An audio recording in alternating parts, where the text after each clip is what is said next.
When it comes to writing rituals, I've had many, as I imagine most who transition from writing for fun to trying to write an extended novel do at first.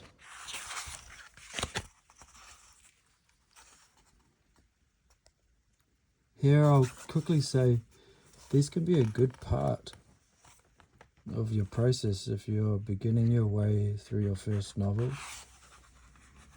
So if you stick to it, know that those rituals will change. Some fall away and you'll realize they aren't necessary for you to write. But if you are comfortable in them, in the meantime, all the better for you. Personally, as a child, I suffered OCDs, having to touch or wipe things an even amount of times and such, which I have outgrown. As an adult, I tend to obsess over interests and projects of mine. And rituals, I have had many. The first year I began seriously writing, I would only do so after meditating for 15 to 30 minutes, and it helped me in general. Distilling the mind and heart is what creative writing is about. To those who write passionately, but it didn't stop the odd day staring at a computer screen and receiving nothing.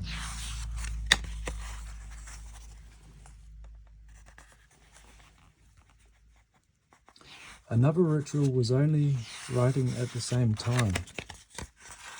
This depends largely on the lifestyle and personality for each person. For years I worked the graveyard shifts at 10 p.m. to 6 a.m. Then I worked 2 p.m. to 10 p.m. Recent years 6 a.m. to 2 p.m. And now I have a toddler whom I watch after work until 9 p.m. when my wife returns from work. I say all that to say I've ended up always finding a restful time to collect my thoughts and write. One thing is I've always found myself to write at dusk the earliest and better at night.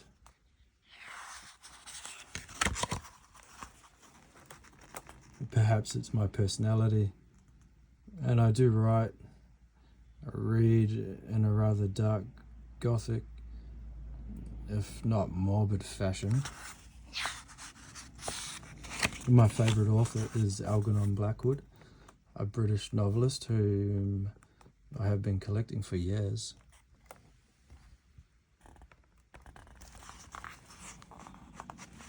As with any successful adventure, set and setting are essential. And as such, there are a few things I need. A somewhat quiet space. At the moment I write when everybody is in bed. It's the only time I have.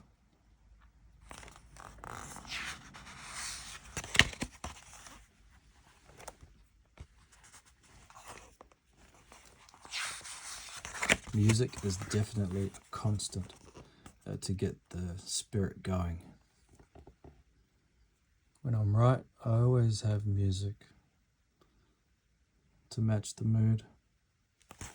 And a drink, usually tea or herbal tea if I've had too much caffeine. Or on the weekend, a small scotch to sip is a blessing.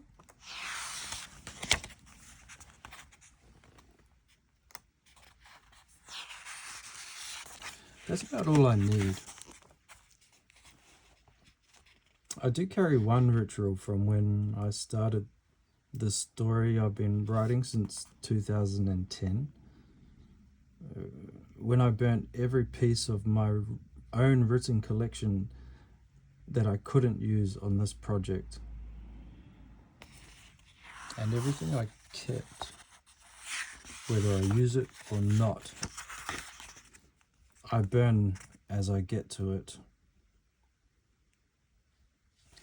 Any notes I have on my phone, I simply delete. I don't feel the need to print it to then burn.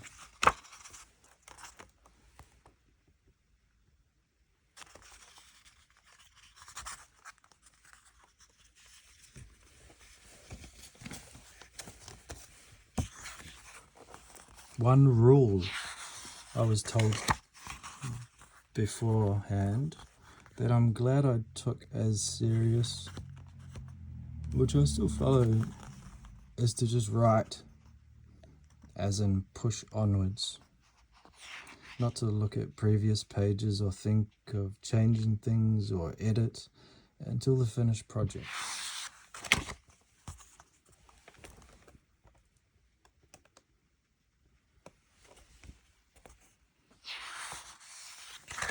My story is in 4 parts. The middle part consists of 3/4 of the whole book.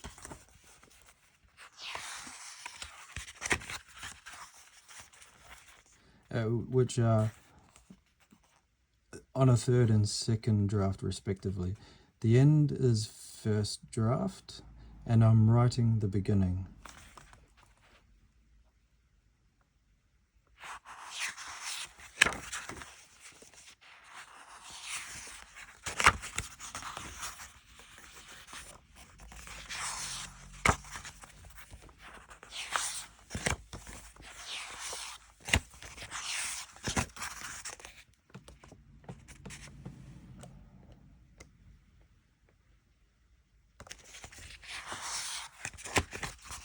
So when I finished the 1st drafts of the middle sections, I moved to 2nd draft them, simply because their themes are extremely dark and completely different to the beginning.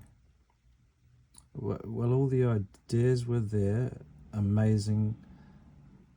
The ideas were great, if I say myself, but the writing was atrocious.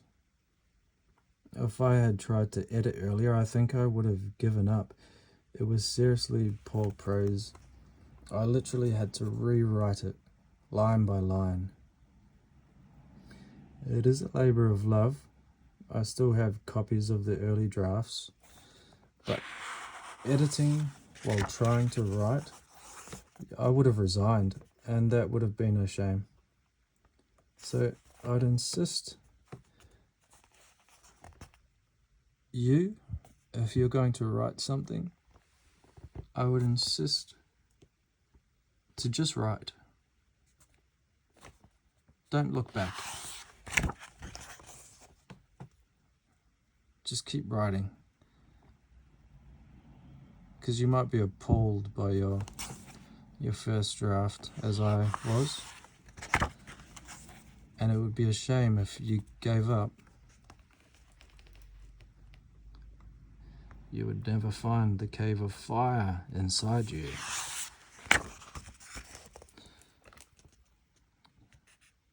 Or discover the night-dwelling spirit that you are.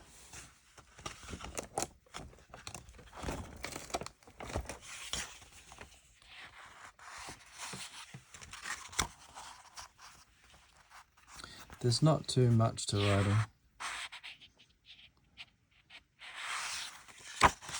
If you can write what's on your mind,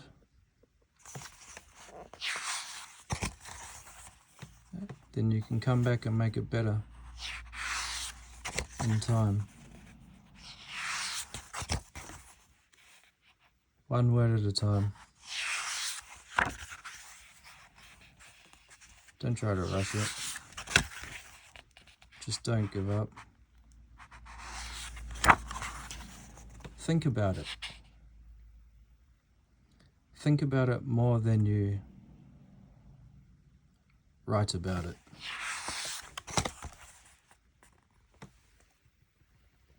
Let it grow in your mind and unfold.